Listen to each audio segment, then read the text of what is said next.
15,000 30,000 रुपये मतं घेऊन ते नगरपालिकेत जिंकले. काय त्या नगरपालिकेची अवस्था काय आहे? तुम्ही कशा करता त्या ठिकाणी इतकं प्रेशर केलंय?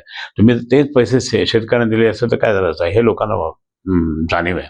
आणि म्हणून त्यांना वाटतं की आता दोन भाऊ काहीतरी चमत्कार घडू दे. खरं तर दोन्ही ठाकरे बंधू एकत्र यावे ही पहिल्या दिवशीपासूनची तुमची प्रतिक्रिया. तुम्ही त्यांच्यासोबत मातोश्रीत राहिलात त्यावेळेस बाळासाहेब ठाकरे होते, काय पहिल्या? मी तुम्हाला सांगतो की दोन्ही भावांच्या अंडर मी काम केलेलं आहे. उद्धव साहेबांच्या अंडर पण काम केलेलं करतच आहोत आणि राजसाहेबांच्या अंडर सुद्धा काम केलेलं आहे.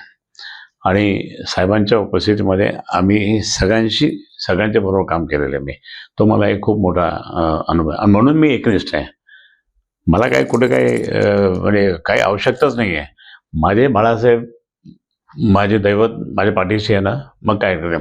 त्याचप्रमाणे माझे उद्धवसाहेब बरोबर आहे ना, हरकत नाही. आता उद्धवसाहेब राजसाहेब पहिले पण होते, आता पण होते आणि आता याच्या पुढे पण राहतील माझ्या पाठीशी. मुंबईतच नाही तर महाराष्ट्रात काय चित्र बदललं? महाराष्ट्रात प्रचंड मोठ्या प्रमाणात क्षेत्र बदलला. तुम्ही फक्त पहा काय आहे, एकदम सगळे खुश आहे ह्याच्यावर. कारण हे महाराष्ट्रात भ्रष्टाचारीपणा चाललं ना, भाजपचा असेल, शिंदे गटाचा असेल, म्हणजे तुम्हाला सांगतो की इतके वाईट परिस्थिती झालेली आहे. जनता परेशान त्रस्त झालेली आहे.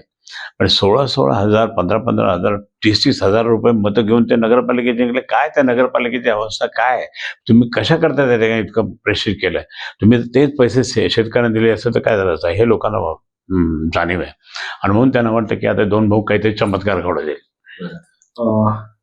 ठाकरे बंधू मराठवाडा सांस्कृतिक मैदान ठाकरे शिवसेना हे 1988 पासूनचं नातं आहे. दोन्ही ठाकरे बंधू मराठवाडा सांस्कृतिक मैदानावर सभा घेतील. त्यांना मी विनंती करेल ना, आपण दोघंही या म्हणून. आता ते त्यांना मुंबई आणि महाराष्ट्र, ठाणे, कल्याण, भिवंडी हे सगळे जे आहेत तर त्या दृष्टिकोनातून ते जसे येतील तसे. पण काहीतरी झालं तरी तुमची विनंती असणार आहे का आग्रह असणार आहे दोघांना? नाही, मी विनंती करेन. आता सध्या मुंबई आम्हाला इम्पॉर्टंट आहे. मी त्यांना विनंती करेल. उद्धव साहेब तर येणारच आहे 10 तारखेला, परंतु हे पण येतील. तर ते नंतर आता कसा माहोल होता. खरे साहेब, जर दोघं आले आणि दोघांनी मराठवाडा सांस्कृतिक मैदानावर सभा घेतली तर काय चित्र? अरे बाप रे, तुम्हाला सांगतो की साहेबांचा रेकॉर्ड तर कोणी मोडू शकत नाही, शिवसेना प्रमुखांचा माननीय.